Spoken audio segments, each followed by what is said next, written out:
Hai semua, pada kali ini kita akan belajar bagaimana mencari luas bagi bentuk segitiga. Baiklah, kita terus kepada bagaimana rumus untuk mencari luas bagi bentuk segitiga. Seperti yang kita sedia maklum, terdapat beberapa jenis segitiga. Jadi, cikgu akan tunjukkan kepada anda bagaimana untuk mengenali ataupun mencari ukuran yang perlu digunakan dalam rumus segitiga. Ini bentuk segitiga bersudut tegak. Dalam rumus segitiga ini, kita mestilah perlu ada tapak ini biasanya di bawah dan tinggi. Tinggi ini yang garisan menegak ke atas. Okey, tapak ialah garisan melintang di bawah, tinggi ialah garisan menegak ke atas. Jadi kedua-dua ini penting untuk kita mencari rumus segitiga. Ada lagi bentuk lain iaitu segitiga sama kaki. Di mana tapak dia? Yang di bawah ini. Tinggi dia yang mana? Adakah yang garisan diagonal ataupun perpenjuru ini ataupun garisan yang menegak ini? Jadi macam cikgu cakap tadi, tinggi ialah garisan menegak ke atas. Maka ini adalah tinggi bagi segitiga sama kaki. Bagaimana pula dengan segitiga tidak sama kaki? Yang ini, 1, 2, 3 ini. Okey. Yang ini di mana tapaknya? Ini tapak. Okey, di sini. Jangan pula kamu kira yang ada garis putus-putus ni. Lepas tu tinggi dia yang mana? Tinggi dia mestilah menegak ke atas. Jadi, ini adalah tinggi dia. Ada perasan ini adalah tinggi dia. Okey. Jadi, rumus luas bagi segitiga ini adalah seperti berikut. Di mana? 1/2. Perlu ada 1/2 ya murid-murid. 1/2 darab tinggi darab tapak. Sama dengan luas. Luas ni ialah luas yang kamu dapat nantilah apabila kamu darab 1/2 darab tinggi darab tapak. Lepas tu jangan lupa tulis unit persegi ini. Unit ini dalam ukuran panjang, kita ada unit sentimeter, ada unit meter. Jadi kita boleh tulis sini meter persegi ataupun sentimeter persegi. Okey, ini hanyalah sekadar sebutan sahaja, tidak perlu kamu tulis. Jadi, cikgu perlu tekankan lagi di sini. Formula dia ialah 1/2 darab tinggi darab tapak. Murid-murid juga boleh buat macam ni. 1/2 darab tapak darab tinggi. Okey, mana-mana pun boleh. Cuma cikgu lebih sarankan kepada murid supaya selepas 1/2 ini, kalau boleh yang di sini tu mestilah nombor genap. Kalau tinggi itu nombor genap, letak tinggi. Kalau tapak itu nombor genap, letak tapak di sini. Okey? Bukan kamu tulis tinggi tapak, tulis dia punya ukuran. Baiklah, kita lihat contoh pertama. Iaitu, luas segitiga bersudut tegak. Okey, ini adalah formula dia. Ini adalah contohnya. Di mana tapak dia 6 cm, tinggi dia 7 cm. Okey, jadi kita tulis dalam rumus segitiga iaitu 1/2 darab tinggi darab tapak ataupun 1/2 darab tapak darab tinggi. Jadi di sini cikgu sudah sediakan 1/2 darab yang merah ini tapak. Tapi di sini tinggi. Di sini tapak. Darab 7 cm iaitu tinggi. Kenapa cikgu tulis tapak di sini? Sebab macam cikgu cakap tadi, selepas 1/2 kita sarankan kepada murid untuk letak nombor genap dahulu. 6 nombor genap, 7 nombor ganjil. Jadi, kenapa nombor genap? Sebab mudah kita untuk permudahkan 1/2 dengan 6 ini. Okey.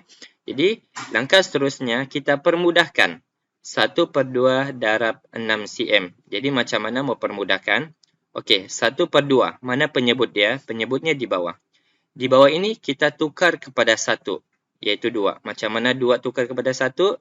Nombor ini bahagi dengan nombor ini sendiri, iaitu 2 bahagi 2. Jadi 2 bahagi 2, kita potong, dapat 1. Seterusnya 6 ini, nombor genap ini 6, kita bahagi juga dengan 2. Okey, sebab kita mau permudahkan ini, 6 bahagi 2, kita potong, dapat 3. Okey, lepas itu kita tulis balik semula. 1/1 sama dengan 1. Okey, ya, pengangka dengan penyebut kalau sama, nilai dia adalah 1. Darab 3 cm yang di atas ni. Lepas tu darab 7 cm. Sebenarnya kelas 1 ini tidak perlu tulis pun sebab apa-apa nilai darab dengan 1 dapat nilai itu juga. Contoh 1 darab 3, 3 juga. Jadi sekarang ini cikgu cuma mau tunjukkan saja supaya murid faham 1 ini bawa turun. Lepas ini kalau tidak tulis 1 pun okey. Okey, sekarang kita selesaikan. 1 darab 3 cm, 3 cm. 3 cm darab 7 cm kita dapat 21 cm persegi. Ini yang cikgu maksudkan unit persegi itu. Kalau digunakan unit cm, kita tulis unit cm. Okey, 21 cm persegi. Contoh 2. Luas segitiga sama kaki. Okey, ini adalah formula dia. Okey, lepas ini contoh dia. Ada tapak 5 cm. Ada tinggi 12 cm. Jadi, mana satu nombor genap, mana satu nombor ganjil. 5 nombor ganjil, 12 nombor genap. Maka 12 ini kita akan letak selepas 1/2. Jadi, cikgu tulis 1/2 darab 12 cm darab 5. Jadi, 1/2 dengan 12 cm ni kita permudahkan di mana 2 di bawah ini kita jadikan 1, 2 bahagi 2. 2 bahagi 2 jadi 1. 12 ini juga kita perlu bahagi 2. Okey. Jadi 12 bahagi 2 kita dapat 6. Maka kita tulis semula di bawah. Macam cikgu cakap tadi, 1/1 sama dengan 1. Tidak perlu tulis pun okey. Okey, jadi 6 darab 5. 6 cm darab 5 cm cikgu tulis di bawah. 6 cm darab 5 cm. Okey, dapat. Ataupun 6 dari 5 kita dapat 30 cm persegi. Ini jawapan dia. Mesti ada unit persegi di sini ya kelas. Kalau kamu tidak tulis, jawapan kamu salah. Okey. Jadi contoh 3. Luas segitiga tak sama kaki. Ini adalah bentuk segitiga tak sama kaki dan di bawah ini adalah rumus bagi segitiga. Okey. Jadi contoh di sini.